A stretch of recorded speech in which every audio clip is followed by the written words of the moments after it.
The World Bank is re-engaging in Myanmar after many years of being largely absent from the country. So the first thing that we're doing is actually trying to deepen our understanding of the challenges in the economy and in the society, what things need to be done to improve the living standards of the people of Myanmar. We are doing some studies of the economy and looking at the reforms that need to take place, and this includes looking at the financial sector and what reforms need to take place to improve access to finance. Myanmar at the moment has a very low level of access to finance compared to almost any country in the world. Secondly, looking at improving public financial management, the process by which the government agrees its budget and the priorities that it sets for its spendings. Make sure that the government has a program which helps to increase access to basic services.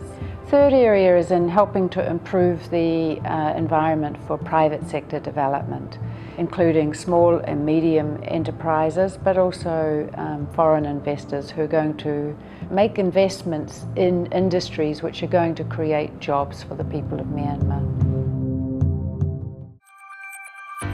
The World Bank is like a cooperative of countries, and one of the rules of the cooperative is that all members have to remain current in repaying their loans. In the case of Myanmar, they stopped repaying their outstanding loans about 10 years ago, and so they have unpaid arrears of around $397 million US. It's very likely that these could be refinanced through short-term bridging loans and then new loans from the international financial institutions that enables Myanmar to reschedule the loan payments and become current on their overdues, and at the same time allow the international financial institutions to start providing new credits. This process normally takes between 6 and 8 months. Once the arrears are cleared, that opens the way for the World Bank group to begin. We ensure that the activities that we finance meet international standards of best practice for social and environmental safeguards. Well, right now we're preparing our initial strategy for re-engagement, and we're looking at things which can be financed fairly quickly, which would help provide immediate impact in areas where financing is needed.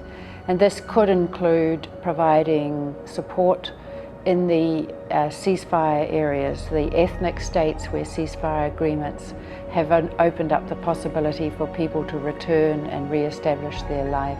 And it could also involve broader support for communities to rehabilitate infrastructure and restore basic services throughout the country.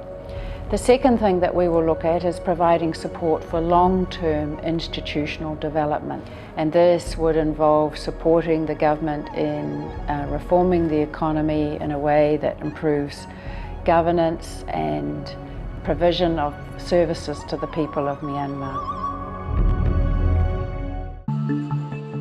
We're working very closely to coordinate our efforts with the other development partners. As you know, a lot of the development partners that have been operating in Myanmar have been financing outside of the government systems, and they have been developing multi-donor trust funds like the Livelihoods Trust Fund and the Three Diseases Trust Fund. Together, we're looking at ways where we can support the government to further the reforms and to look at the ways that donor assistance can actually help that process. So we will probably be focusing initially on supporting the economic transition and also things which can be done at the community level, which will help improve the day-to-day lives of people as quickly as possible.